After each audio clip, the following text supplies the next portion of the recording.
my Area 51 line. You're on the air. Hello.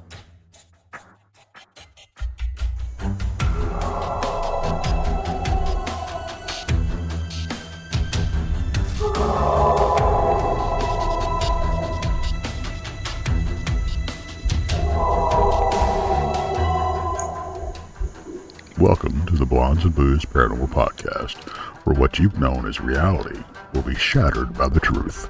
Krista and Brandy will lift the veil from your eyes, revealing what has either been hidden or denied you for eons.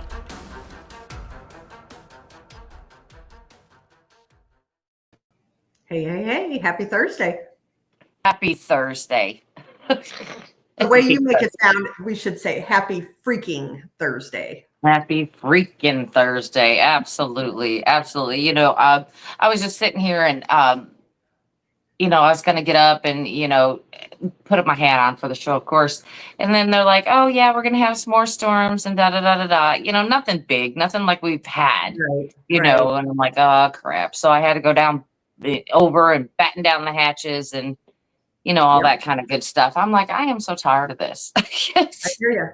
I know. I'm over it too. Well, I actually came home. I was so tired. I took a nap. And my gosh. Yeah. I slept through the storm, and Ava told me that we had hail and everything. I'm like, well, I slept through it. And I'm the nap queen. I'm the nap queen. So I love my naps. I'm sorry. I do. Yeah. Me too. And I don't get to do that very often. And I had a headache earlier at work. So I told my boss, I was like, man, I'm going to go home and just get some sleep and, you know, rest my head, because we had these storms coming in, and it's weird how the storms do that to my head, but it does. Anyway. Yeah. I mean, right now my nose is starting to run. So I know that everything's starting to come in, you know, the allergy season is in full swing. Yeah, absolutely. So anyway, so it hit me, and I came home and I just crashed hard, man. I didn't hear nothing. So anyway, I'm glad to be here though. And I set my alarm to get up, cook dinner, and here I am. So it's all good. There you go. Yeah, I had to. You're ahead of me. Well, I had to feed the girls, you know, don't want to let them go hungry. That's right. That's right. Yeah. So anyway, we got a couple things to talk about. One, everybody knows about our Crossing Realms conference, but we'll just, you know, tell you one more time here about it.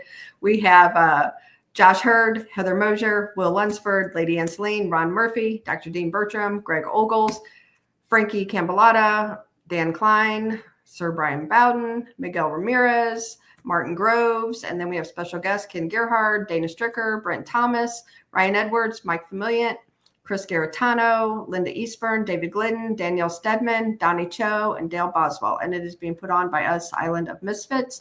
Just so everybody knows, the featured guests are the ones that are speaking. The special guests will be there, and they will be there to talk to you all. You can meet them, interact with them. They're just not speaking, but they will be there on the Friday night too. So do you have anything else? I would have said just read that. Read that. Yeah, there you go. just read that. Just read that dang thing. Yeah, just read it. There you go. So anyway, we you know, tickets are on sale. Go to Eventbrite. It's under, what is it under? What's it under? Blondes and Booze or Crossing Realms. Either or. Yeah, it'll be under Crossing Realms. It'll be under its own title, Crossing Realms Conference, and you can find it under Blondes and Booze.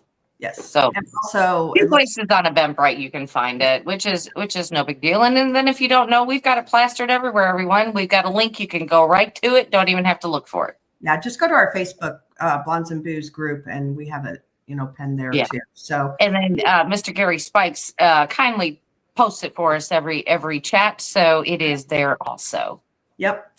Also, real quick, you guys have heard us talk about the Villisca Axe Murder House, and that we do support Johnny Hauser in that whole ordeal. So the whole ordeal is, you know, new owners came in, they bought the house. Johnny's been a fixture for that house probably 20 years, if not longer. And he's lived next door. The house next door went with Villisca. And this new owner literally came in and booted him, fired him, booted him. He was homeless. I mean, like kicked him out of his house.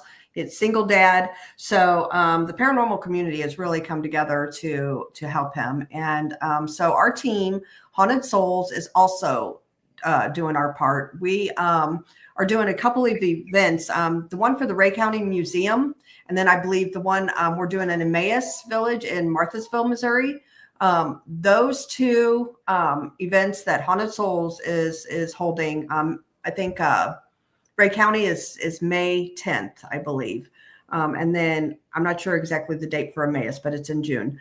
A portion of those proceeds will go to Johnny Hauser. So just let everybody know. So it's kind of a, it is for a good cause because, like I just couldn't imagine having your job today and he had no warning, like no warning at all. And not only lose your job, but also lose your home. I mean, like that sucks. And this guy that did this to him, he actually did this at other places. He actually also owns the Lizzie Borden house. And he also owns another house up in, I think it's in Gettysburg somewhere. And then two personal friends of ours that Brandy and I know, I'm not going to mention their names. He did the same thing to them too. And all they did was write for him.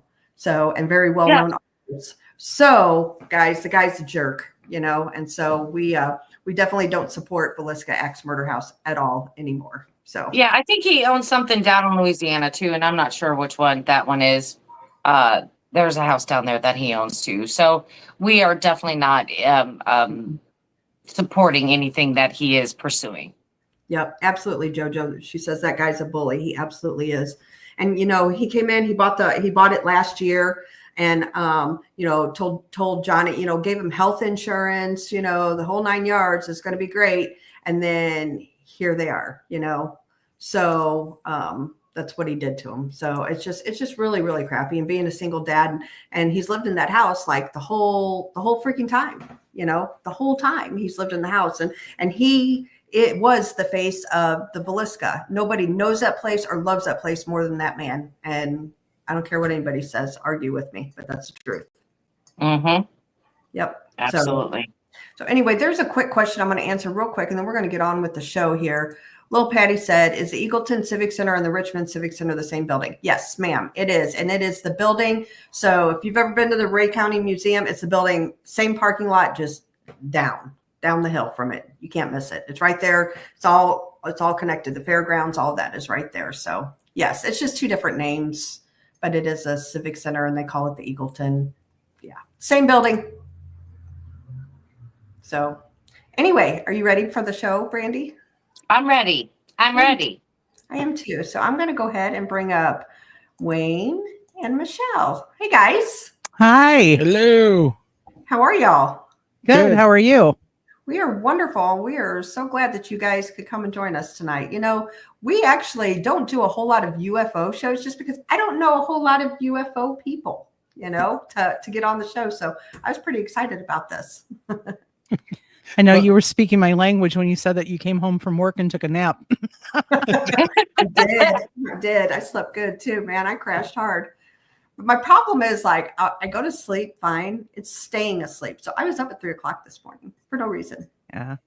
Go figure. Yeah. So. Well, we're very happy that you guys invited us to come on yet again, because I think we were on about a year ago. Mm-hmm. Yes. Yep. Yes, you were. Yep. Yeah. Yep. So good and seeing you. We're on BMR's show, and yeah. Mm-hmm. Yep. So awesome. We appreciate you guys. So let's just go back to the beginning. And for those that don't know you, kind of give yourself a little introduction and how you got into this weirdness. Sure. Well, Michelle and I are both teachers, and she's been teaching for about 26 years, middle school, and I'm on my 9th year of teaching high school 9th grade science, and she's an English teacher and all that fun stuff. And that's why we're so beating the ground by the time we get to the end of the week. But so all of this really started with us back on March 9th of 2018 when we were playing full contact bingo. And it's not full contact bingo. We were playing late night bingo. I was going to say, you're going to have to explain that. Here's how you explain this. So when you do late night bingo, you're only there with the hardcore players, and you're talking these women that wear spikes, and they're ready to fight and rumble, and you steal a bingo from them when they're waiting on one number, it's fighting time. Yeah, they will let you know that they're They'll not let happy you know. with They'll you. turn around and give you dirty looks. And stuff. Especially if you're a man playing bingo, they will let you know that you have stepped You have into their violated territory. the sanctity of the That's bingo right. hall. Yes. Well, we must have did something, because when we left there at about 2:20 in the morning or so, we were heading down a major road in Canton, Michigan, called, surprisingly enough, in Michigan, Ford Road. We're heading toward 275, which is the north-south expressway in this area, and we had to go south to go home.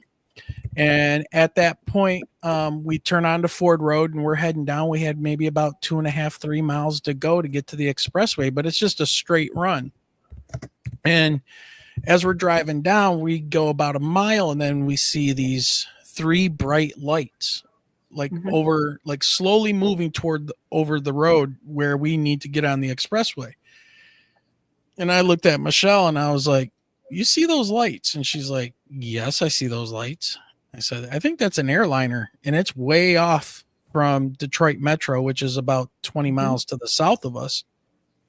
And I said, "Well, if that thing's coming down, there's no way we're getting out of the way, because it looked like the landing lights of a huge airliner coming toward us. So, three bright landing lights." And we keep driving, and I'm like, "Well, there's nowhere to go, so we'll just keep going. Maybe it'll overfly us or whatever." And we start getting closer and closer to it. And what we can start to make out is the shape of this very large black triangle. And it's moving really slow. And Michelle's looking at it. And then she looks at me after she looks at it for a minute. And then she says her famous line. I asked him when our military got that. Got something like that. Yeah. Because he was former military. So I kind of figured that, Right. Maybe he would have seen something on one of his websites. No. Right. No. And I never saw anything like that when I was in active duty either. And I was like, we don't have anything like that. It was about 300 feet per side, sitting there probably about 125, 150 feet above the ground, right at the intersection of where you go on the on-ramp to get onto 275 and go south or north or whatever.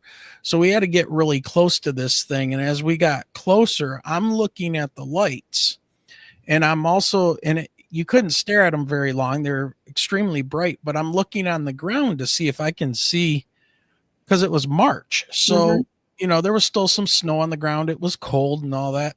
And I'm looking on the ground in front of me, which should have been underneath this triangular craft. And there were no lights shining on the ground, which there should have been.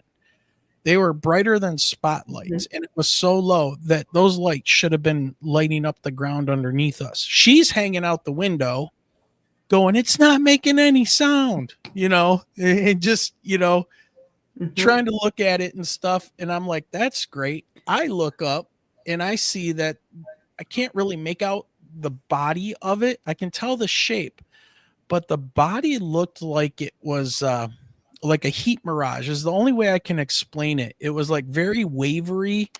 I explain it like a motherboard to a computer. Yeah. Like if you take a computer apart, you look at the motherboard, the way that all of the lines like zigzag and go in different squares and stuff. That's what the underside of it looked like. Yeah. And from my perspective, it just looked like if you put your head, a couple inches above blacktop on a hot August day, and you see all the wavering, the heat mirage type of thing, and I was like, "What is this?" And then out of nowhere, I get this message or this feeling, something hit me, and it said, I don't want to say it said, it felt like it said, "You don't belong here. Get away from here. You don't belong here." Wow. And it was then like somebody flipped a switch in my head throughout my body, and it was like instant terror. Like anything worse than I ever felt before, ever being scared or anything like that. Meanwhile, while he is stepping on the gas, I still have the window down and like literally leaning out the window Yep. to listen and watch it, because it literally traveled parallel with us Yeah. for a short distance before it kind of, shifted to go southwest. Mhm. So, and when you're driving on Ford Road, it doesn't necessarily dip down, but there are a lot of trees and there's a sound barrier wall because of the subdivisions that are back there. Right. So the trees, though, and I know that Wayne was probably going to get to this, where it had actually settled at Ford and 275, they have cleared out all of the trees that it was at the very, very top of. Now, none of the other trees that are along the wall or embankments, but the initial spot where it stopped, they've cleared all of that out with construction. And all they the trees. repaved the on ramps on the one side and everything. So I don't know if they did this on purpose. Probably radiated the mess out of it. Yeah, there was something that went on, because eventually, a few months later, when we were getting ready to start the new school year in 2018, 2019, around late August, I started feeling really horrible. Like there was something going on, and I couldn't put my finger on it. End up going to the emergency room like my first week of school. I'm like, there is something wrong. I couldn't sleep. I went 3 days without any sleep. I was starting to hallucinate and see things, feeling horrible. No matter what I ate, it didn't seem to matter. I started losing weight. All this weird stuff started happening. My hair turned white. My beard turned white. And it was like almost within like a couple days, they do a blood test on me and they say, well, we think you might have MS. I'm like, MS? What the hell? So when and I didn't know this at the time, my thyroid had been hyperstimulated. So I became hyperthyroid, which is called Graves' disease in men, I guess is how that works. But they didn't know what it was. So I came home, and when you're in a hyperthyroid situation, or a thyroid storm, they call it, your metabolism is through the roof. While you can't sleep, you are easily like triggered by any little thing. And so that doctor in the ER really pissed me off. What the heck happened? There we go. And we're back. So the doctor really pissed me off. And so I came home and I jumped on my computer, and luckily, in the digital age, one of the good things you can do is look up your test results and stuff, usually once they release them. I get on there and I'm going through the blood work, and here I can see the red flags. They're screaming through all the blood panels and stuff. They're screaming your T3 and your T4 hormones are absolutely through the roof. And I have no thyroid, and my thyroid stimulating hormone was completely off. So it works like a thermostat, your pituitary gland, right? So if you have too much thyroid, then your thyroid stimulating hormone will start to shut down, so that your thyroid shuts down a little bit. So it's this constant balancing of your thyroid, your T3, T4, plus the thyroid stimulating hormone. Well, my thyroid stimulating hormone was 0. It was like, no, turn off. And my thyroid T3 and T4 were not even measurable. It was just all the way to the red, to the right, and was flagged. And the ER doc didn't see that. So I ended up going to next day. I ended up going to my family doctor, and I threw the paper at him, and I said, I got MS, huh? I said, look at these freaking, not using those words, but and I'm freaking out. friendly words. Yeah. Right. So I'm freaking out about this, and he looks at it and he goes, oh, I gotta get you to a specialist and stuff. Yep, you have hyperthyroid. I'm like, how is that possible? I said, whatever. So they started treating me. I go back to, it took about 2 weeks for them to get my thyroid somewhere manageable, and I was able to get some sleep and eat something. I ended up losing about 25, 27 pounds in like 10 days because it was my Jeez. metabolism was just ridiculous. I go back to work, and the students that I met for about a week, when I go back in there, they're like, what in the world happened to you? I couldn't write on the board. My hand was shaking constantly, and it was that bad. And yeah, so I was like, what do you mean what happened to you? And they were like, well, why is your beard all white? Did you dye it? What happened to your hair? So I had all of these physical conditions just kind of arrive after that situation, plus the medical internal stuff that happened. Now I'm supposing that it, it's probably related to the radiation or whatever, or maybe whatever they zapped me with to get me to drive that vehicle, as fast as I could out of there. But that's kind of what started our journey on all of this. And then we didn't really talk about it for 3 days. And it was funny too, because neither Michelle nor I, while this was going on, we did nothing with our cell phones to try to take a picture or anything, did we? No, it was a time that literally that late at night, my phone was in the purse and the purse was on the floor of the Jeep. Yeah. So, because there's no room in the center console for, for my purse or whatever. So I didn't even think about it. Sure. And who's to say at the time I had, I think like a 6+, it wouldn't have gotten any good pictures. And I was more engrossed in, listening to the object and seeing it for all that it was worth. I'm like, if people aren't going to believe me or whatever, so be it. But I mean, we talked about it a little bit. We didn't lose time. I know that that's always a question that folks ask us, if we lost any sort of time. No, it was super late. We came home, went to bed, woke up the next morning, kind of looked at each other, talked a little bit about it. But after about a few days, our curiosity at that point was, do you think anybody else saw?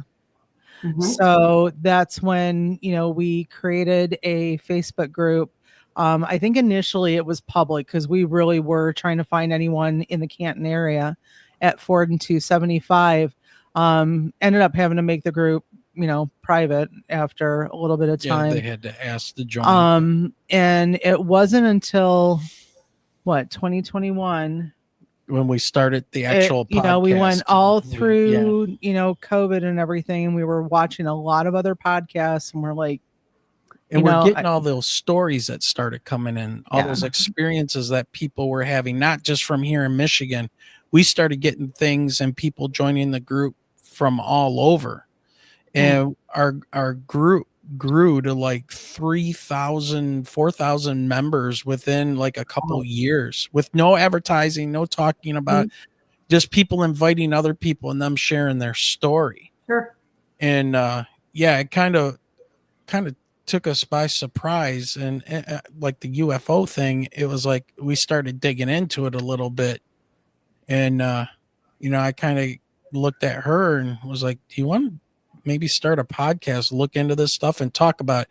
I feel like we should probably be doing this and, having people come on and talk. And we started out with an audio podcast. Everything was recorded through, what was it? Zoom meetings. Yeah. So we were doing Zoom meetings, and, our first guest that we had talked to was, Guy Merritt, a gentleman from the Flint area that had experienced something extremely similar, March 18th of 94. Yeah. Well, 94 was already a huge, what do I want to say, time period for Michigan, especially not only on the west side of the state with everything with Muskegon all the way down into Holland and such, but also on the east side of the state, there was a lot of activity that wasn't necessarily talked about as much. And the east side of the state seemed to primarily be, and this is kind of what we've put together in our research, the east side of Michigan during March of 94,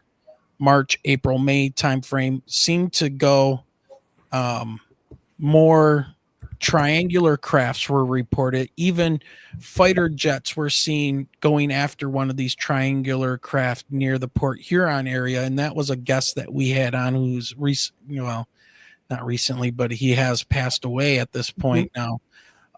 But so on the east side, We had triangular craft being reported getting chased by fighter jets from Selfridge Air National Guard Base all the way over to the west side where they were having UFO, the saucer flap, which became very famous because of the weather radar operator in Muskegon named Jack Bouchon, who helped direct local sheriffs to chase down these things. He directed them because his radar system could pick up these weird UFOs, and the people were going nuts calling in these UFOs that were happening on the west side of the state.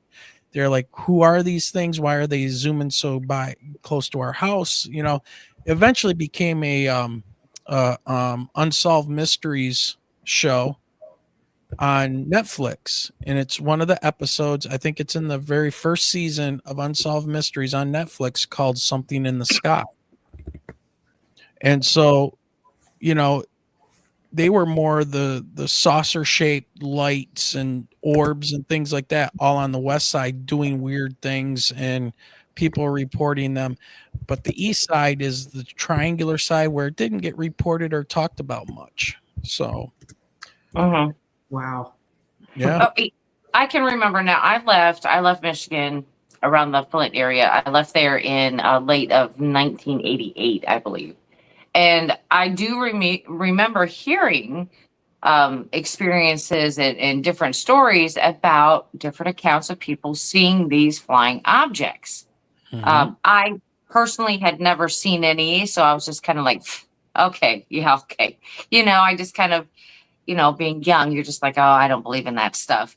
But Yeah. as I grew up, the more stories I hear, I'm like, not everybody can be wrong. Something is happening. You know, something's happening out here. And 100%. when I had moved away, and in 1994, I still had a lot of friends in Michigan, and they were telling me about all of these stories and things going on, you know, even into the, you know, 1998, 99. It's just very strange how this is happening, especially in that one specific area that you're talking about. It's like, it's right there in that area. I don't know. I heard so many stories coming out of there. So, I mean, did you think that people would think you were crazy talking about it, like with your friends, your colleagues? Oh, we didn't talk to anybody family? about it at first. We didn't even talk about about it to each other at first. I talked about it maybe to just a couple people at work just to kind of test the waters, and got a really good reception from one of the ladies that I work with. The other one, not so sure that they were, you know, taking everything seriously. So kind of stopped talking about it. But then in 2021, when we started doing the podcast and I started talking about that, I became a little bit more vocal. So, and at this point, you know, it's kind of like, all right, I have all of these years teaching experience. Just treat me like the crazy English teacher at the end of the hallway and go away. Right. It's just like, I know what I saw. You're not going to tell me it wasn't there or was something else. I know it was there. I'm not crazy. Just go ahead and say what you got to say. That's how I feel about things. It's like, you're not going to tell me it didn't happen. You know, and didn't say anything about it, you know, to family. And I don't think that, you know, I really started opening up even with my, you know, my sister-in-laws or my brothers until I had a phone conversation with my oldest brother who lives in Florida. And I was driving back from Kentucky from seeing our father. And I swear he and I talked for like a good hour and a half. And he was talking about all the experiences that he had had. So I'm like, okay, number one, got a family member in my corner. Then we had went to dinner with some more of my family that had come into town, and my sister-in-law began talking about it, something that she had experienced up in, oh my God, it wasn't Muskegon, it was possibly Marquette. I think it was Marquette. So, and when she was 13 years old, and it was still quite vivid to her that the girls had a sleepover, and so she went about and telling us a story where they had witnessed something, you know, late in the evening as well. And then my father, before he passed, he also had made a comment. He goes, "You will never believe the things I've seen." I said, "Well, Dad, tell me about them." He goes, they're real. He goes, Wow. that's all I'm going to say. So got a much better reception than what I thought I was originally going to get. Now, Yeah. I don't know about Wayne's work, considering where he's at. Yeah, I don't know. It was, I'm a science teacher and stuff, and I, outside of science fiction and the typical pop culture stuff, I didn't really buy into much of this stuff until it kind of hit us right in the head. Right. And so no, I didn't really talk that much about it to people. Yeah. So I totally get that because, when I start talking about this to like my family, like my kids believe me, but that's it. Like all the rest of my family thinks I'm crazy Krista, but that's okay, because I know what I've encountered and I know what I've saw. And, unless it's so cliche too. Yeah. It's so cliche to sit there and say, I know what I saw, but you don't know, there's nothing else you can really say. It's like, we know what happened. We were there. And it's so strange because there were other cars there. Well, and that's the whole thing. I mean, aliens and craft have been so commercialized in film, in social media that, I mean, the first thing that you expect is, some dude in the middle of a trailer park with a wife beater, his hat on, and a beer. So, Right. all of which I am not. So, what were those movies? The Independence Day was right? one, and they played to every stereotype. And there's been, other ones, but I guess being an English major and also an English teacher, I look to some of the writers like H.G. Wells and Ray Bradbury.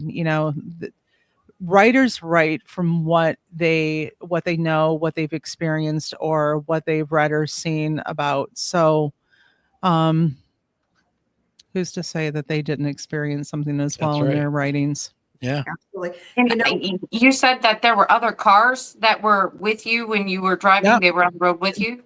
There were some. Yeah. There were cars on Ford Road. There are cars that this craft went over. There were cars, moving at 70 miles an hour on the freeway too, and no one pulled over. Really didn't. You're not going to see reactions out of anybody driving that incredibly fast, but we've never actually located someone from that night in the same area. Yeah, because I mean, the thing is too, your health and everything was affected by it, and I wonder, was anybody else's out there affected by that, or was it just you, But I wonder about that because people sometimes will see something like you saw that night, and they could be standing right next to you and try to rationalize it some other way, and they're thinking, well, nope, that's an airplane. Nope, that's an airplane. So if they never fully recognize what they've seen, would it affect them? I don't know. I mean, it's a good question. Would it affect them if they are not saying, hey, that's what it is? If they're not opened up, or their mind is not opened up enough to say, hey, this is not normal. This is not right. So would it affect them? That's a very good question. That's very interesting because, are you having an open mind, or are you expanding your consciousness? I guess we could say it that way. Yes. To accept what it is that you're seeing, even though everything within your logical, rational brain is telling you that's not real. So if you agree with, it that should not be real, I guess I should say. Right. And then you agree with that, and you're like, yeah, that should not be real. Therefore, it must not be real. This must not be really happening. Right. And that kind of shuts the opening. Yeah. Right. It's kind of like having your light bulb on or your light bulb off. And, yeah. And I was on Michelle and I were on Sir Brian Bowden's podcast not too long ago, and he's a he's a TR3B person. And exactly what you just said, Brandy, to me, the people that look for an explanation saying that's our tech, that's us. It's like, I'm sorry, but even with experimental aircraft and stuff, they're not going to fly in the airspace of a crowded, metropolitan airport, even at 2:30 in the morning. They're not. If that thing goes down, Oh, yeah. Carrabba's was getting squashed, and so was the hotel by it. And I mean, the area would have been huge that it would have crashed into over a populated. I mean, that breaks so many FAA laws.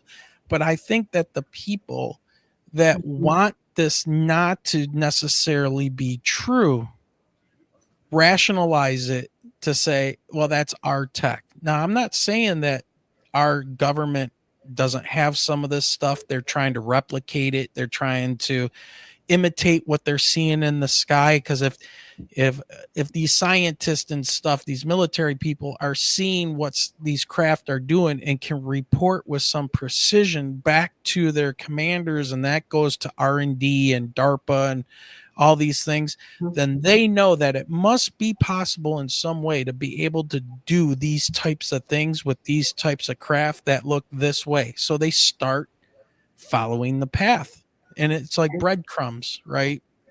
You guys could build this if you only did this, this, and this. So I think like a cargo cult, they tried to replicate it, but they would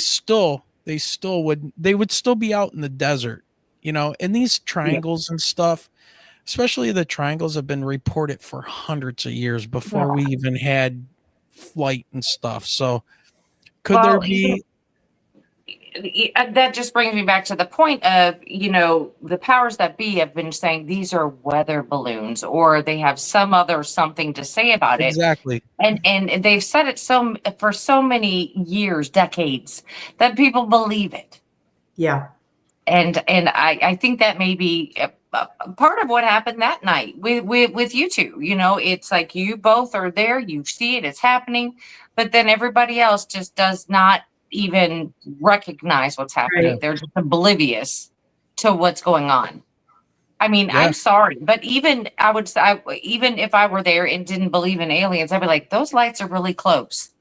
I would have had something to say about those lights being so close. You know what I mean? Like, if that's an airplane, it's going to fall on me. We're done. What's happening here? So, I mean, there should have been some type of urgency level raised at that point, but it seemed like nobody noticed. No, and we reported our sighting to MUFON, and we didn't hear anything from them until we actually had on the Michigan State Director of MUFON. It was like 3-4 years after that we actually, gave our report to them directly. We did it online, and then there was a NUFORC, the National UFO Reporting Center. We put that in there, and there were other reports of triangles and stuff like that in the area, but at different times. Wow. So, but we never heard from anybody. Nobody from the government ever reached out or anything. Now, what was funny was once we had on, we were on Micah Hank's program, and we did an interview about our situation and stuff. Christopher Mellon, the former Deputy Secretary of Defense, got in touch with him to get in touch with us and wanted us to look at some drawings that a senior naval person, while driving his car, looked up through his moonroof in his car and saw one of these triangular craft. And they wanted us to look at this craft and see how legitimate, how similar was our sighting to his. And it was almost exactly identical, the way that it moved and everything, except for the fact it had a light in the center of the triangle, like a red light. Ours did not. Ours had lights on the back. What we would call the back. Well, Wayne didn't see them. I didn't see them. So it was 2 rectangular lights on our, on one on each end, like you would assume are, brake lights. Yeah. Yep. Wow. So we did the drawings for MUFON and all that, but I'm not a believer of of what we saw could be ours. There might be something close to it. You know, we see the B-2 bombers, the B-21 Spirit, you know, they're coming out with all these new 6th generation fighters and drones and all this stuff. That's now, and I'm sure those are probably already 20 years behind. But they don't test these things where they become an intelligence leak type of situation. Sure. You know, they only show things when they want the enemy to know who are the kings of the block. And if you mess with us, this is what might appear over your nation at some point. You know, so I don't buy it. And I know there's people out there, they go on Google and they look and they see that there's, you know, these patents for the TR3B and all this stuff. And I've looked that thing over. It's a bunch of gobbledygook. It's just, as far as I'm concerned, disinformation. And that's one of the things you can do for counterintelligence. Make the enemy's intelligence think you have something that you really don't. And then this also gets all those people that truly believe in the TR3B and that being our stuff to be able to discount that if they see one of these things, they can just go, oh, that's the TR3B. No, it's probably not. That's what they want you to think. Right. But it's not ours. It is something that's able to go into our airspace and do whatever it wants and irradiate anybody it wants or anything like that. And they can't do a thing about it. Yeah. So did you guys happen to have any like missing time or anything like that when you had that? No, it was so late at night. You know, by the time that we left the bingo, it was probably around 2:30. We still got home at around 3 a.m. Wow. That's just one more question here I had seen real quick while we are on this. Werewolf asked, did you ever go back and check the ground? Yeah, I had answered Werewolf in the chat about it. I mean, we haven't actually, you know, gotten out of the cars and inspected anything. There's nothing there. It is very common for us to drive that particular route because one, it's close to my work, and it is when I say concrete jungle, that is an area where the majority of your shopping and your restaurants are.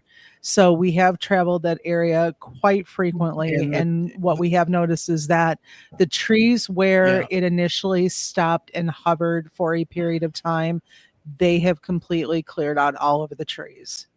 Wow. That amazes me. Me. I mean, did it leave some type of burn or some type of, I don't know, some type of signature where they would have to cut these things everything down? Died in that area.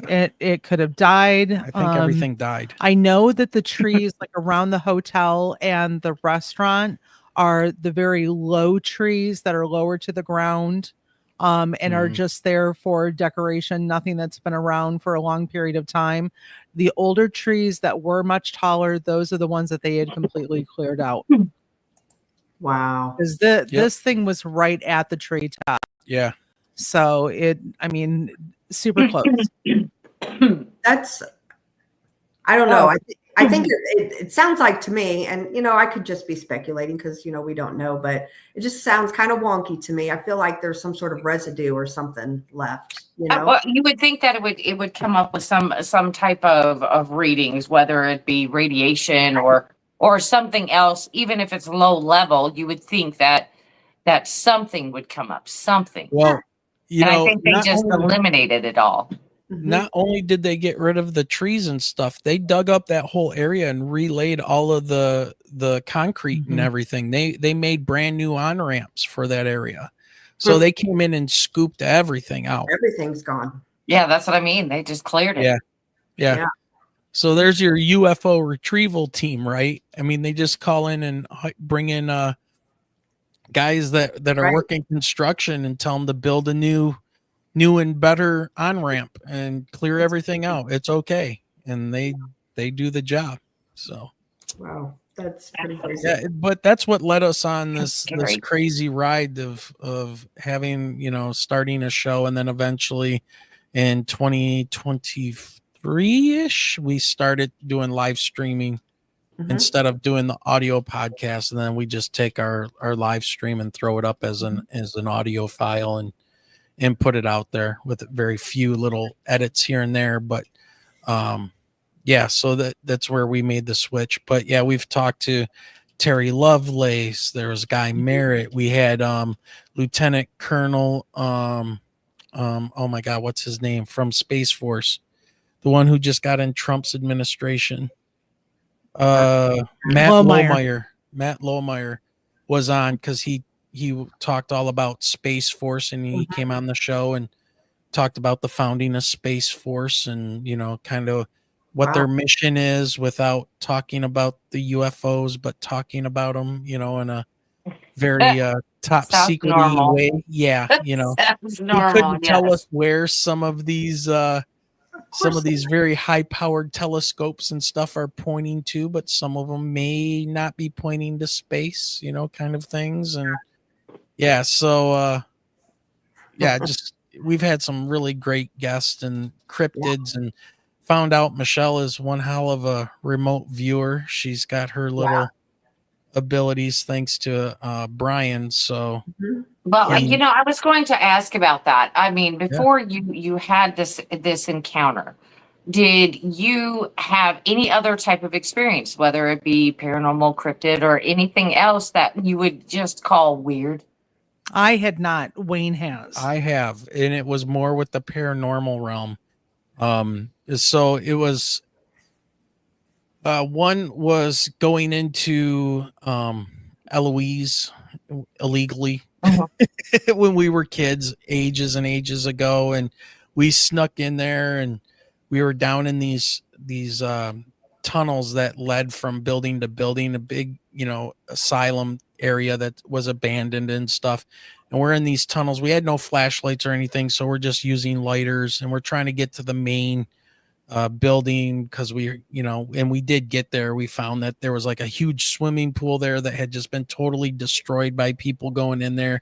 All these satanic markings and stuff, things and sacrifices of animals and stuff had been going on in there. So it was not a pretty place to be in. But when we were walking the tunnels, as I was looking down the tunnel, I was in a band at a time, and the singer was next to me, and I go, "Do you see something down there?" And it looked like a figure of a big security guard down at the end of the hallway. And he's like, "Oh man, we're busted. We got to get out of here." I said, "Dude, it's charging us." And when I said that, we looked up, and we're both holding our lighters up, and we just see this big, massive, like, dude, he looked like he was like 6'5", definitely a male, big, you know, just barreling down. We both covered up like this, just expecting to get bowled over, and it was just a mist. Wow. And dissipated. And that was like one of my first experiences with anything like that. It was crazy.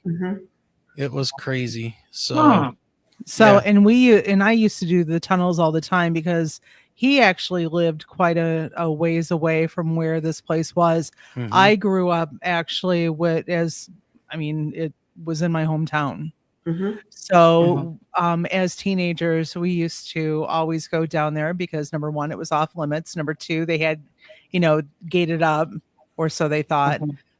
So as high schoolers, we would go in there and try to scare the mess out of each other. Oh yeah. I will say that the first time that I ever went in there, and possibly the last, we heard noises, but couldn't tell if it was like sewer rats or, you know, like some sort of security down there, because everything besides the main building was completely shut down. I mean, now Eloise is a facility where they're talking about making it into a hotel. They're talking about putting restaurants in. They got the haunted tours. They do a haunted house. They've had a country concert there. They had ice skating there. Wow, a little bit of everything. A little bit of everything. I'm a firm believer. I don't go on sacred ground for any of those activities because I don't feel like bringing anything home with me.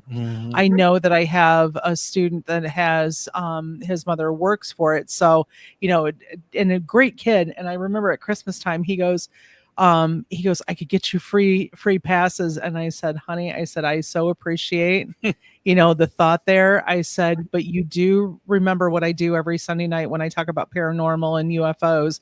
And I said, and I'm a firm believer, I do not want to bring anything home. Right. Yes.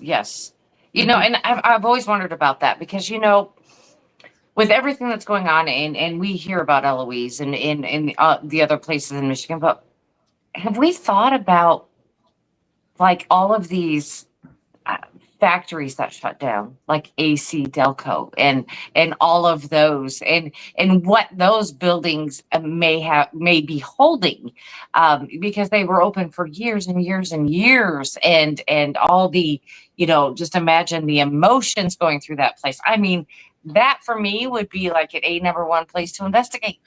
Well, it's all about the energies that are left Yeah. behind.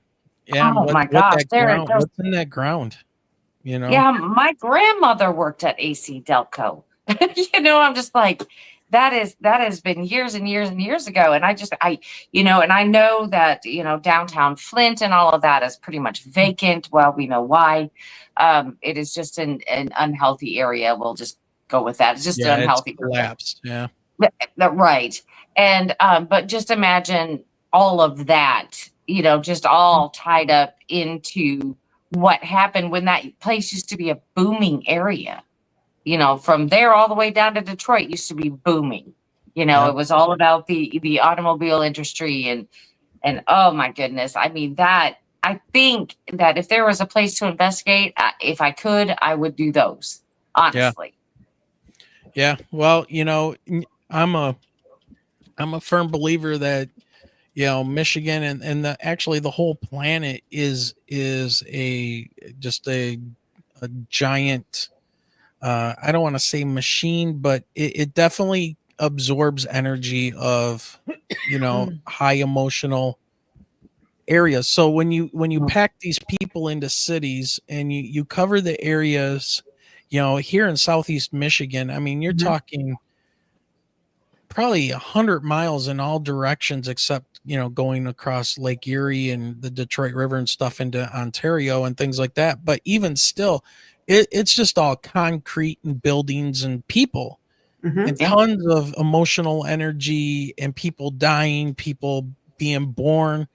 And, and the ground is kind of reeling. I feel that it's, kind of being affected, but all that energy, we stick people in the ground when they die and all that, but that energy has to go somewhere. Now you might think that goes to another place or whatever. Your soul's one thing, but your emotional energy might be something else.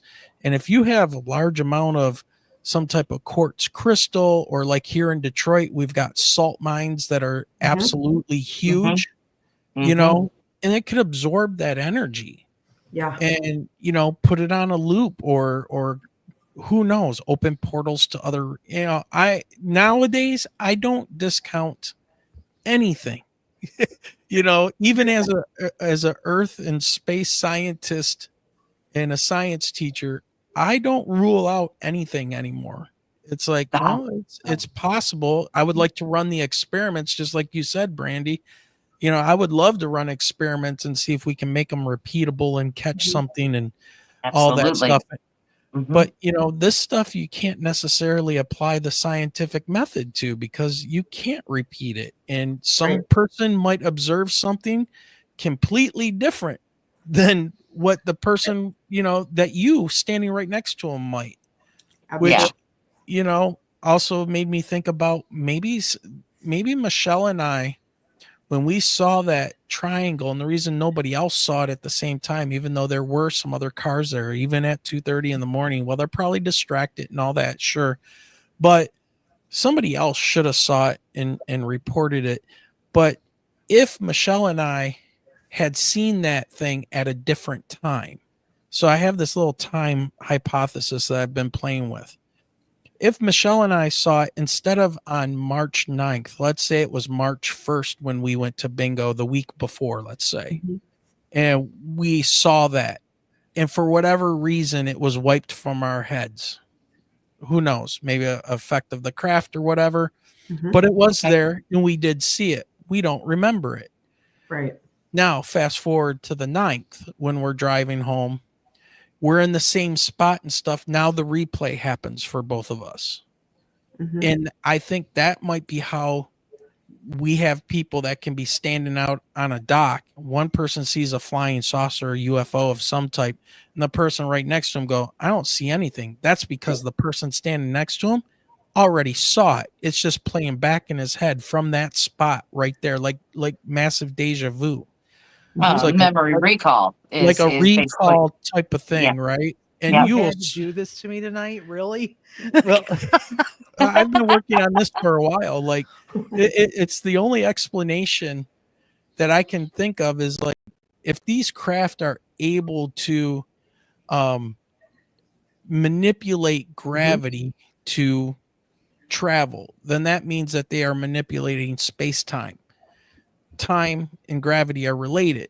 So if that's when we saw that craft was at a different time and then we just happen to be right at that spot at the same time and it replays and now I've it heard hits crazier things. Yeah. I've honestly heard crazier things. This makes it, it makes sense. It makes sense. Even, people who have suffered trauma may not remember anything right at that point, Right. but Exactly. later on, it They all comes back, disassociate. and it all comes flooding back as if it were as if it were happening all over for the first time. So, does Yep. that make sense? Sure, Yeah. absolutely, absolutely. So yeah, so people disassociate and when they're experiencing trauma and stuff like that. And Hmm. it's just something I threw out there, and because we've heard enough stories about so and so was standing with me pointing at something, I didn't see a thing, but they were screaming and saying, do you see that? It's a big flying saucer. It's like in the clouds right there. And no, Hmm. I don't see anything. What are you talking about? Well, they're Hmm. having the replay happen. Yeah. So People too, speaking of like UFOs and the shapes of them and what you think, my typical up until about a year and a half ago thought of a UFO is what you guys saw, honestly, this, or a saucer or something, However, I went to Malvern Manor about a year and a half ago, and our friend Terry was with us, and she's into the CE5. And she's like, let's go out. She said, let's go watch the skies. So we went out there, and I'm thinking, what am I looking at here? I'm waiting to see, this big saucer, this big craft. No, we didn't. She had her little, I don't know, light going, and she would circle these. It looked like stars to me. Well, the stars were blinking back at us. Like she would do 2 circles and it would blink back 2 circles. And I'm like, okay, now you got my attention. Something going on here, something funky. However, we seen something that was pretty amazing. There was one we were watching in particular, and it was really like blinking back. However many times she would circle it, it would blink back at us. And then all of a sudden, it looked just like a normal star out in the sky. And then it broke up into pieces, and all these pieces came out of it. So I don't know, if we actually saw like a mothership, and then like craft coming out of it. I have no idea. All I know is it looked like a star with a bunch of stars just come all out of it. It was the craziest thing. But, that was my one and only UFO encounter. And I believe that's what it was, because I can't explain it. That was just weird. And the fact that it was answering us. So I guess my question is, CE5. What are your guys' thoughts on that? Stephen Greer. I don't know. Mhm. I don't know. I've never attempted it. I've looked into it a little bit and stuff. I've seen, people argue both sides of it, and I don't know. Maybe if I went and tried it and see what would happen, and there's a good experiment right there. And I've heard it called like, the Ouija board of the skies, because you're doing, trying to communicate, that kind of thing, Yeah. You're out there meditating and communicating. I don't. But what are you communicating with? See, this is where Right. like you're playing possibly a very dangerous game. It's like what, like you said, the Ouija board of the UFO world, and to me, I mean, who's to say, and it would be easy to disprove, but who's to say that he isn't paying some guy with a drone, $5 $100 to be a half a mile away and fly a drone at these times and flash these lights and then disappear. You know, it is, I honestly, I don't know, and I wish I could lock in on it and say, yeah, that's, we've done it and this and that, but I don't know. I don't know enough. I don't know enough about his theory or his practices to say, yeah, that works or it doesn't work. I don't know enough. I mean, I just don't know enough. I mean, I've really got my hands full with the paranormal and the cryptid world. I mean, that's a lot, to add something like that in. Whew, I don't know. I need another lifetime, I think. You need to make it a full-time job at that point. I know. I've already got my hands full.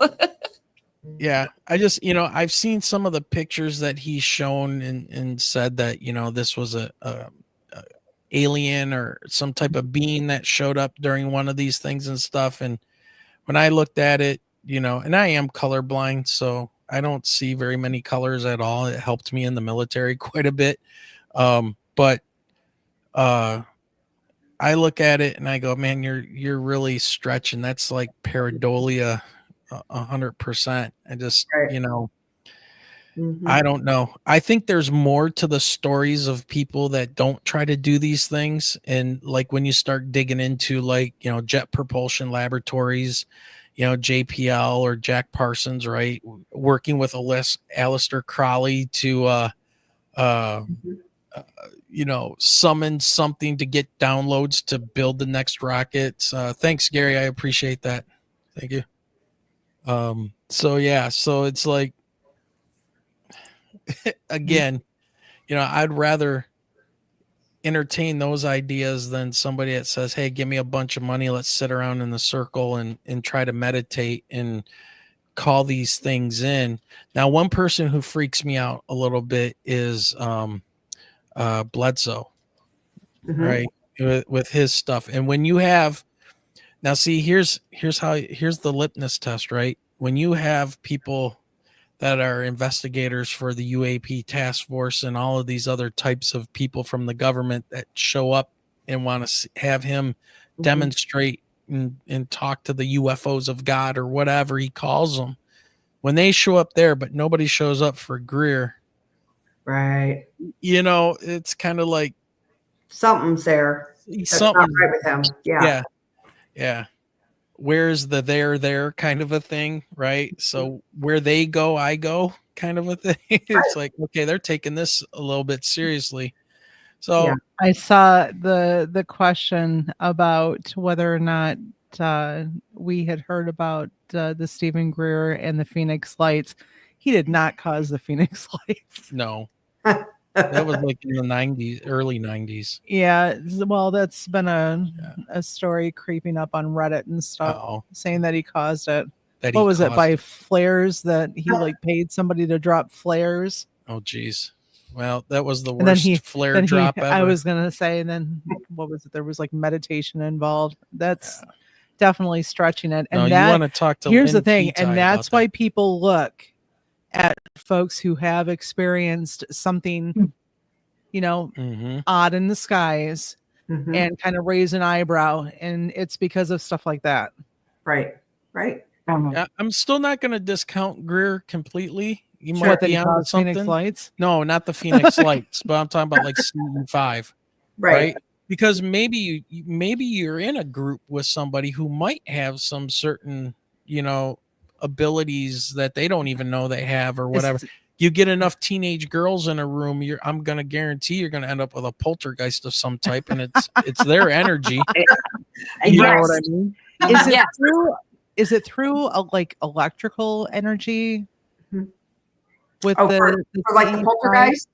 No, the CE5 with Greer's. So I'm not real familiar with it. Like I said, our friend Terry does it, but to me, it'd be the same thing like, what you had said, you don't know who or what you're talking to. And, how much of that stuff can be manifested? I mean, you do get a group of people out there and they're all meditating and they're all, talking about the same thing. Are they actually manifesting these things? Don't they Well, call yeah. that like a topa or something like that, where you get enough Yeah, energy? I mean, and- it could be, yeah.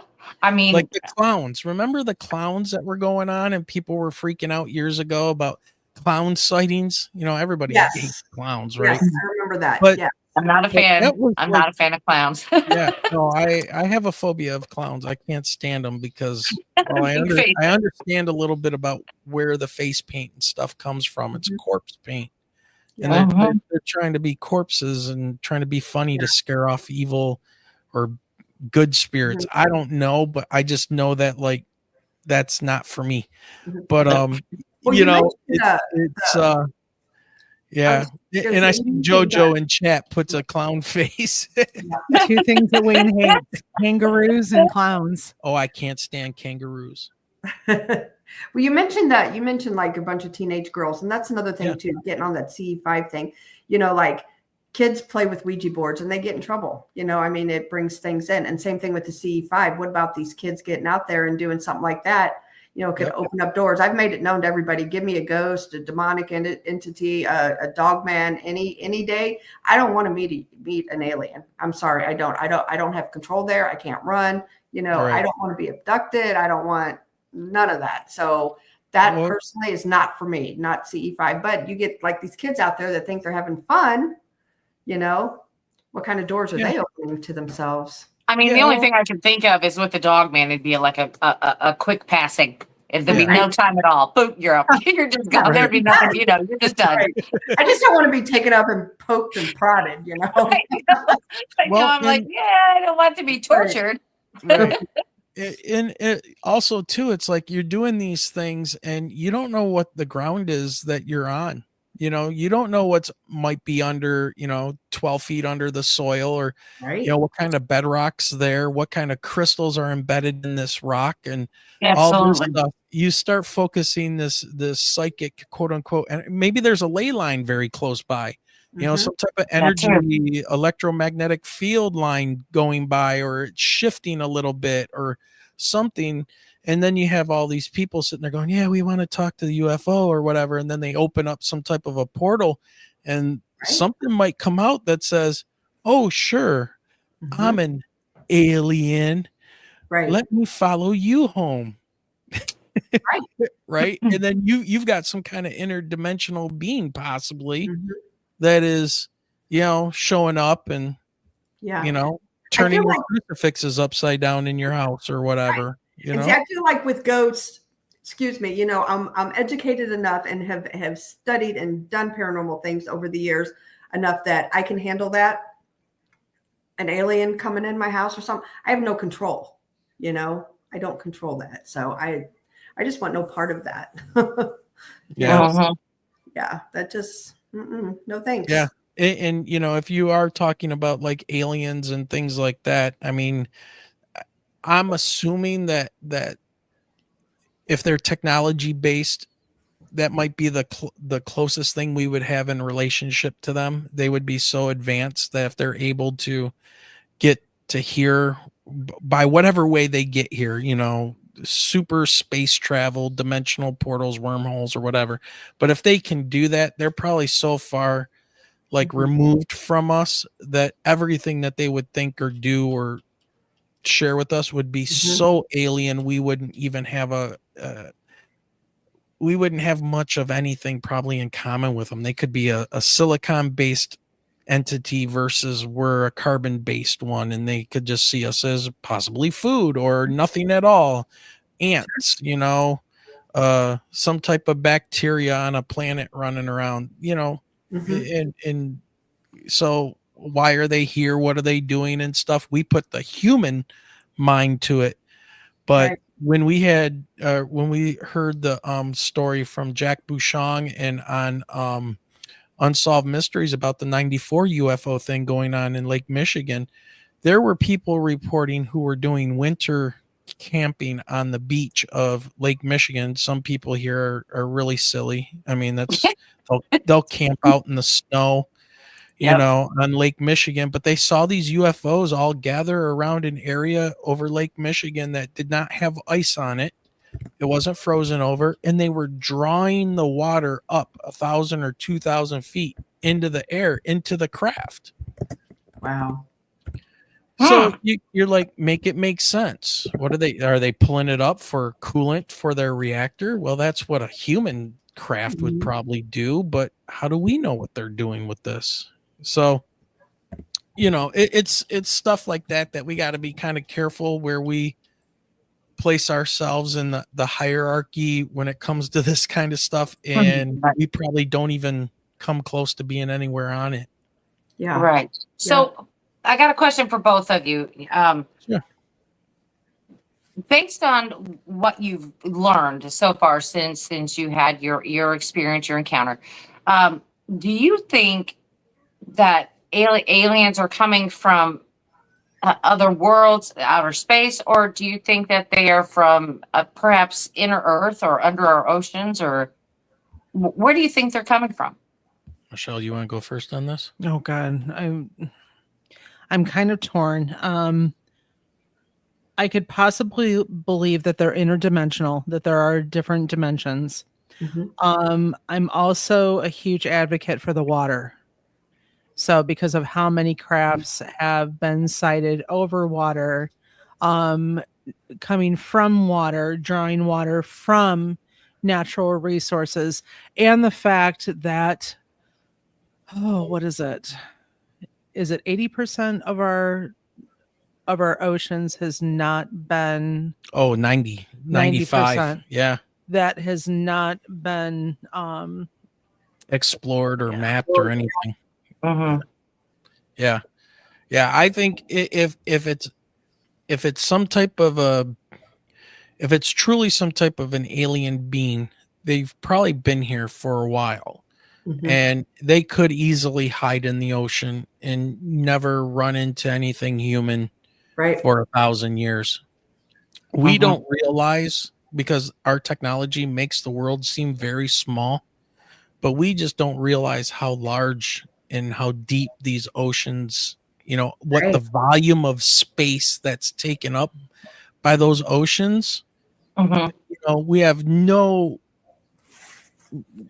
idea how much room that is. We can't, just like trying to think to infinity, our brains just constantly, break down at that point.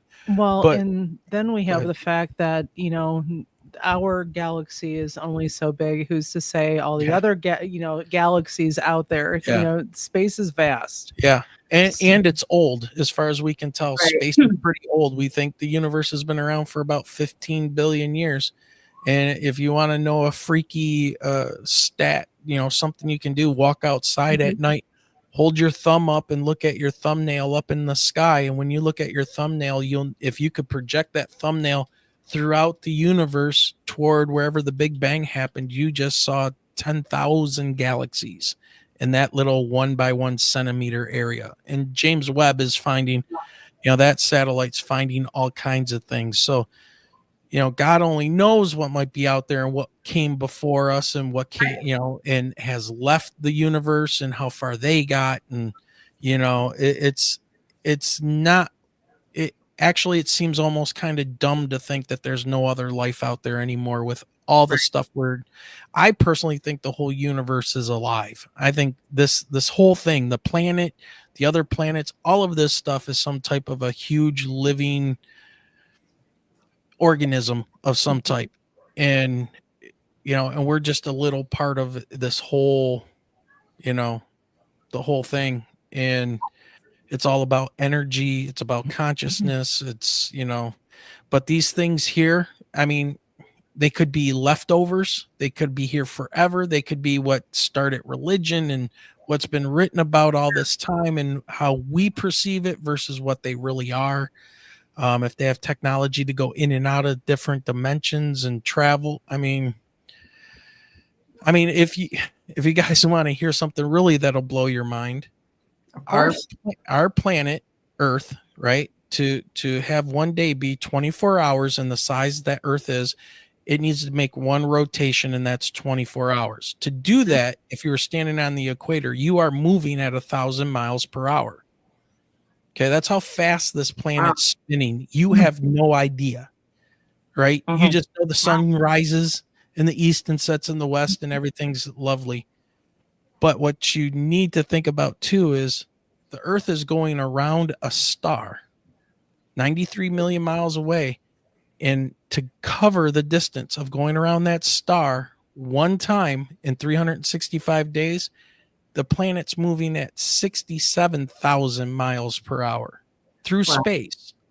Mm. And now our sun is moving and all the planets are moving. So Mhm. everything is like moving. Now imagine how fast it would seem like you would be moving if you could totally turn off gravity that's holding you in place on this planet. With a snap of a finger, you would in a couple seconds you Mhm. would be outside the planet, you know, thousands and thousands and thousands of miles away. Just if you could just negate gravity and let the things go past you.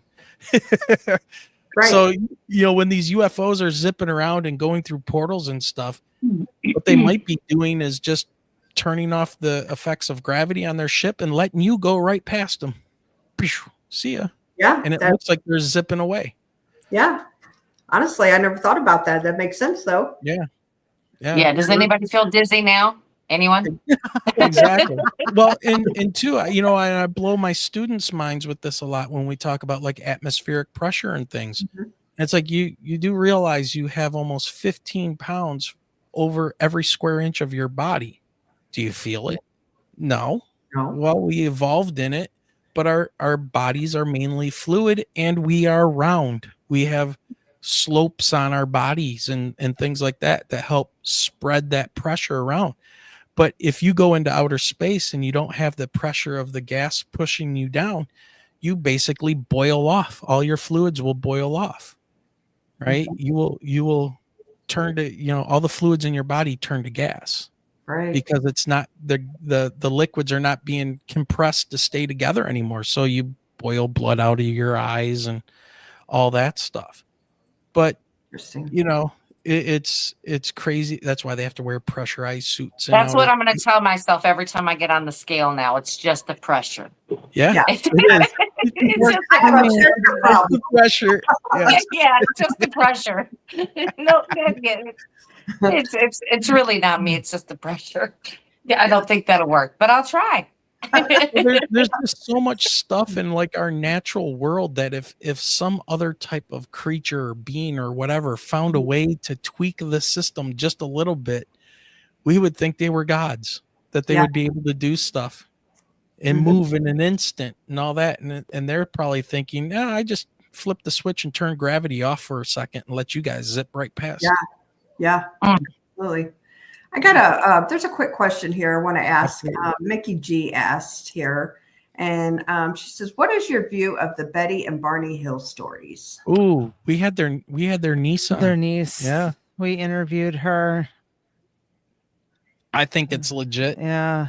Because they had information that other people didn't have and they didn't know about, that they were able to pull out of deep hypnosis.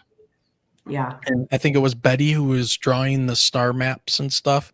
Mhm. And the only way you would know about these things is if you had a high powered telescope, and it wasn't common knowledge back in that time that they Mhm. had the information. So to me, as far as I can tell, it was pretty legit. And also to be like an interracial couple in the 60s Mhm. and coming up with this stuff and bringing that light on you as well. No, I don't Right. think they're, it's just Right. like us as teachers, were we going to bring the spotlight on us? We don't care about that stuff, but it's like, Mhm. we felt compelled to talk about this stuff and give people kind of I hate to use a Gen Z term or a millennial term, but like a safe space to go ahead and tell your story and get it recorded and let you know that, dude, this has happened to other people, Right. right?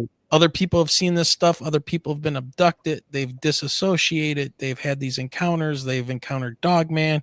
They've encountered Bigfoot. They've had these Mhm. spirits happen to them, ghosts, all this stuff. UFOs and all that. And it's, the only thing I can say anymore is that pretty much a lot of this stuff is real. I mean, I just don't know what else to Agreed. say. Yeah. I mean, Also, isn't Betty Hill's dress in the Smithsonian, and they've done like testing on it. I seen something. I want to say it's in the Smithsonian. I think. You know, That I don't know. I Yeah. know that there is a museum out near Kalamazoo. I was told recently from a friend of mine that had some of either the drawings or documentation, something of the Betty and Barney Hill Mhm. experience in Kalamazoo. So I've asked her to reach out to the gentleman because I guess it's by invite only into this museum of stuff that he has. It's not open to the public all the time. It's by, Yeah. like I said, invitation or Yeah. invitation. Well, I So think I'm hoping that Wayne and I will be able to go out and see it. Mhm. that would be awesome. I think I saw that. I think it was Ben Hansen that went there and was investigating the dress, and like where she said that she was poked and stuff, like there was, bodily fluids there and, things like that. So I'm with you guys. I believe that whole encounter happened. Absolutely. Well, if both of you get to go to that museum, we're gonna have you back on so you can tell us all about it, because now I am intrigued. Because by Yeah. invitation only means you got some stuff in there you don't want somebody else to see. Right. Absolutely. And it just makes your mind wander. You're like, what exactly do you have? Because Yeah. if you have something good, somebody's going to take it from you. That's right. So I'm not going to say who that is. We all know who that is. But if you've got something good, somebody's going to take it. So Mhm. wow, yeah. So we'll have to have you back for sure. But I mean, and if you get in there, then we're going to have I don't know, a special edition or something. Or you guys have to go live from there. That would be Well, they nice. probably If they would can't let do us. Yeah. That's the whole thing. It sounds like it's an older gentleman Yeah. that has collected memorabilia over time and has turned a good portion of his house into an actual museum. Yeah. Wow. Well, thank you, Aaron. Thank you, Aaron's. Yeah. He's probably got something good, is all I can say, is by invitation only. Otherwise, he would have probably shared with everyone. Yeah. Is my personal belief. But I don't know. We're just gonna have to just wait and see if you get invited. I'm hoping that we get invited. Yeah. That'd be fantastic. There's another question for you guys from Mickey. She says, if you could, would you interview Travis Walton? What do you guys think about his Yes. story? Yes. Mhm. Again, Yeah. I think that, he's legit. I do too. His story has never changed. It's almost like the Bob Lazar thing. Now, Bob Lazar, you can be kind of on the fence about, but Mhm. I haven't talked to him. I know he's somewhere here in Michigan with his chemistry or chemical company and stuff that he does.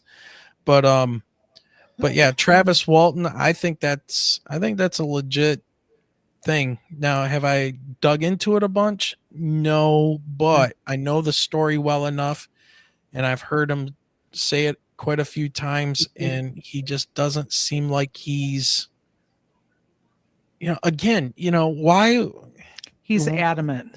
why would people see? I just put myself in this situation. I would not want to come forward. If Michelle wasn't with me when we had our experience, Mhm. I wouldn't be here sitting here with you today.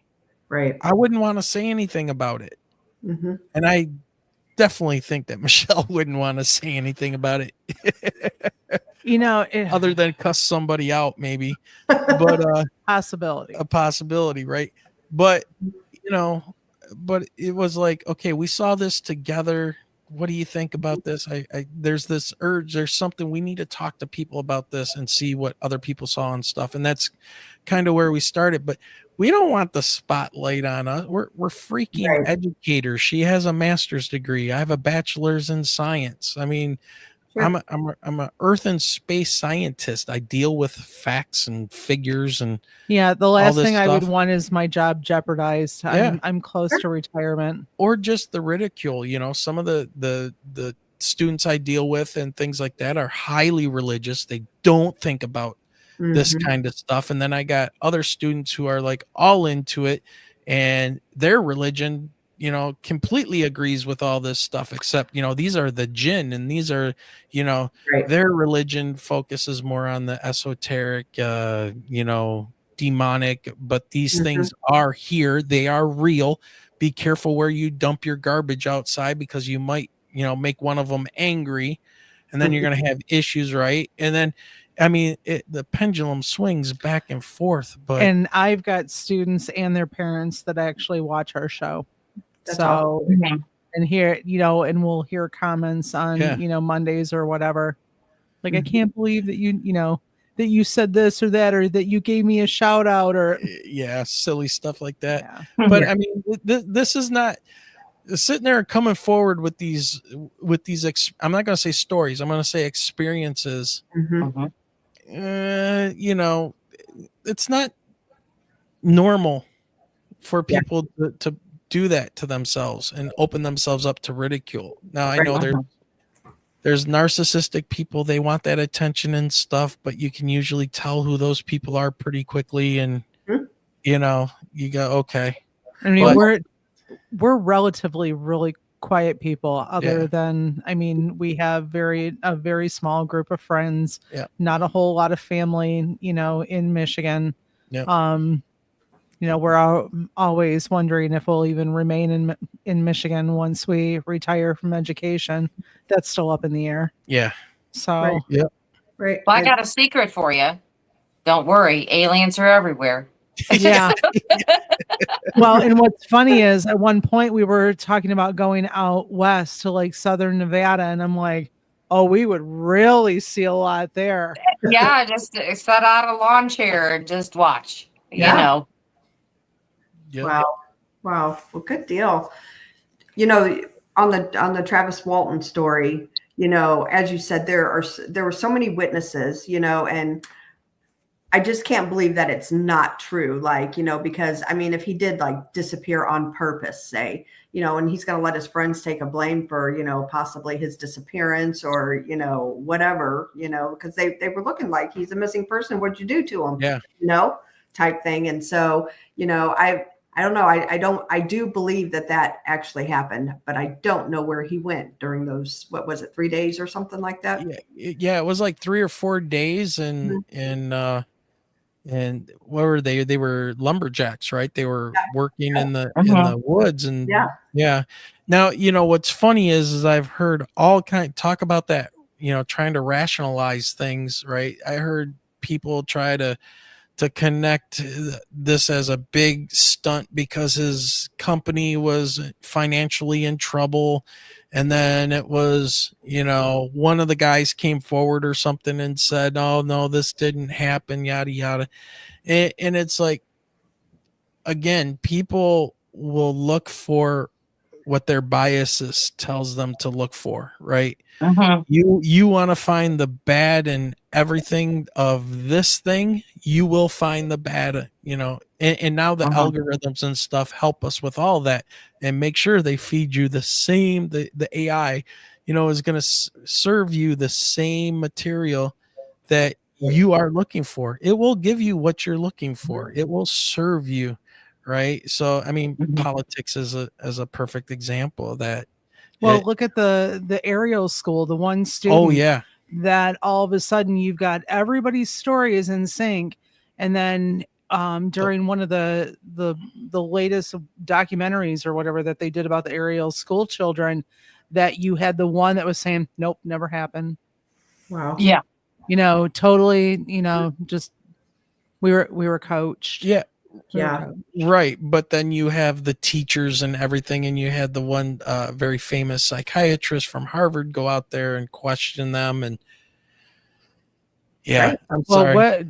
weren't they trying to make the teacher look as though Oh yeah, they threatened the teacher, right? Well, not only threaten, like stand down, or they were going to literally destroy any and all credibility with whatever they were going to make up.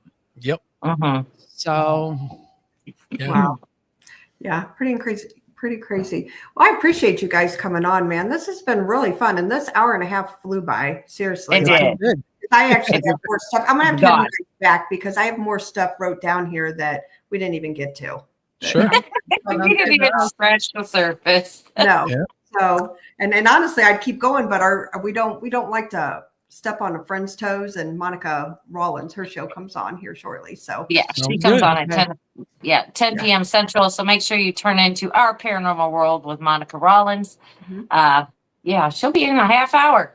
So yeah, she will. She will. Yeah, So- I just want to say, hey, chat, everybody in chat, thanks for showing up, and we really appreciate you helping support Blondes and Booze. Well, So and you thanks for guys, showing too, I've been dropping your link in chat, and it's also in the show description too.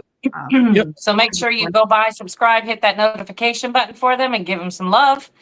And with that, Krista, is that it for tonight? It is. I And just want. tomorrow night. Well, go ahead. I was just gonna say, and tomorrow night we're right there with each other. See that? We're mind linked right now. We are. Tomorrow night, Krista will not be on. She has a family event that she has to attend.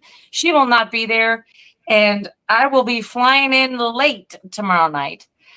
So Tex will be here.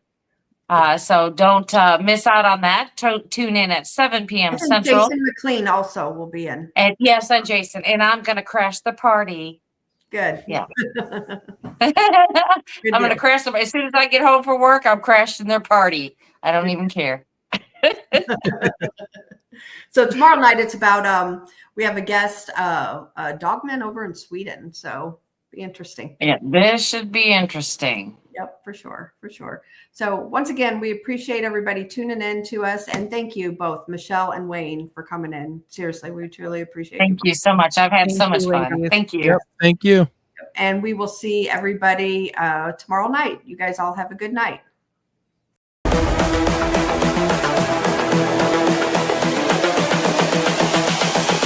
This is the future.